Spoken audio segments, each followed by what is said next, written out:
శ్రీ సీతారామాభ్యాం నమః. శ్రీ గురుభ్యో నమః. శ్రీమద్ వాల్మీకి రామాయణము అయోధ్యాకాండము 107వ సర్గము. మన తండ్రిని సత్యసంధుని చేయుటయే మన కర్తవ్యము, కనుక నీవు రాజ్యపాలన గావింపుము, నేను వనవాసము చేసేదను అని శ్రీరాముడు భరతునితో పలుకుట.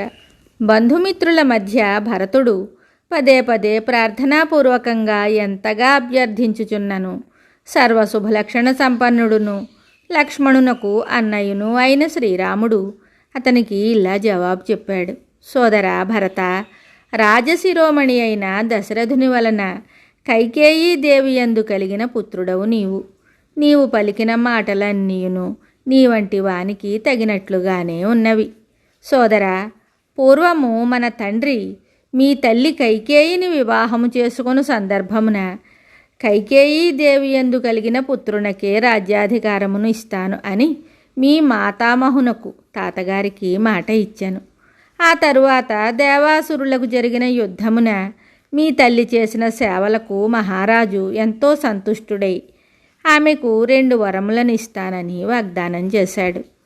ఓ నరోత్తమ, వాసిగాంచినదియు ఉత్తమ మహిళయు అయిన నీ జనని మహారాజుచే ఒట్టు పెట్టించుకొని నిన్ను రాజ్యాభిషిక్తుని చేయుట, నన్ను వనవాసమునకు పంపుట అను 2 వరములను ఆయనను అడిగాను.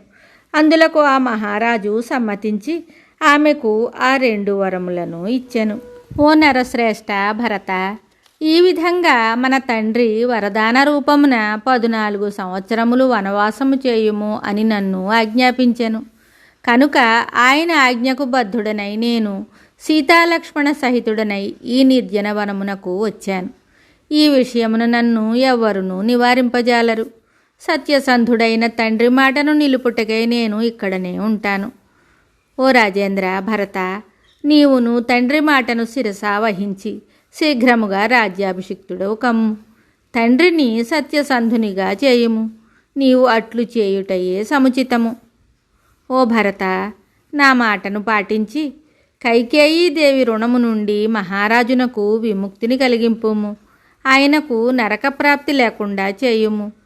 ఇట్లొనర్చి తల్లిని కూడా సంతోషపెట్టుము. నాయనా భరత, పూర్వకాలమున సుప్రసిద్ధుడైన గయుడు గయాక్షేత్రమున పితృదేవతలను ఉద్దేశించి యజ్ఞం చేస్తూ ఇలా చెప్పినట్లు ప్రతీతి. పున్నామ నరకము నుండి మాతాపితరులను ఉద్ధరించువాడే పుత్రుడు. అతడు తల్లిదండ్రులను అన్ని విధములుగా కాపాడును. అనగా అతడు శ్రాద్ధకర్మలను ఆచరించి వారికి ఉత్తమ గతులను ప్రాప్తింపజేయును. శాస్త్రజ్ఞాన సంపన్నులను గుణవంతులను అయిన ఎంతోమంది పుత్రులు కలుగునట్లు కోరుకొనవలెను. అట్లు కలిగిన సుతులలో ఒక్కడైనను గయాక్షేత్రానికి వెళ్ళి అక్కడ పితృదేవతలకు శ్రాద్ధములను ఆచరించుట జరగవచ్చును. నరశ్రేష్ఠుడవైన ఓ రాజకుమారా, రాజర్షులందరూ ఈ విధముగా ఆచరించి పితృదేవతలను తరింపజేసినట్లు ప్రసిద్ధి. కావున ఓ ప్రభు, నీవును మన తండ్రిని నరక ప్రాప్తి నుండి ఉద్ధరింపుము. వీరుడవైన ఓ భరత, శత్రుఘ్నునితోనూ ద్విజులు మున్నగు వారందరితోనూ గూడి అయోధ్యకు వెళ్ళుము. ప్రజానురంజకంగా రాజ్యపాలన చేయుము. ఓ రాజా, ఇంక నేనును ఈ సీతాలక్ష్మణులిరువురితో కూడి శీఘ్రముగా దండకారణ్యమున ప్రవేశిస్తాము. ఓ భరత, నీవు ప్రజలందరికీ ప్రభుడవు గమ్ము. నేను సమస్త వన్యమృగములకును మహారాజునవుతాను. నీవు ఇప్పుడే సంతోషంతో అయోధ్యకు వెళ్ళుము. నేను దండకారణ్యములలో తృప్తిగా అడుగు పెడతాను. ఓ భరత, సూర్యుని వేడి కిరణములు నీ శిరస్సుపై పడి బాధించకుండా ఛత్రము చల్లని నీడను ఇచ్చి నిన్ను ఆదుకొనును.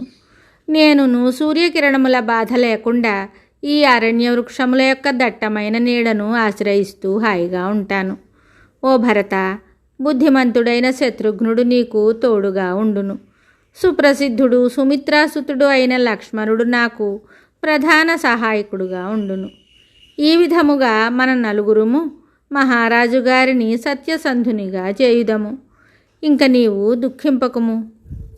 వాల్మీకి మహర్షి విరచితమయ్య ఆదికావ్యమైన శ్రీమద్ రామాయణమునందలి అయోధ్యాకాండమునందు 107వ సర్గము సంపూర్ణం శుభం.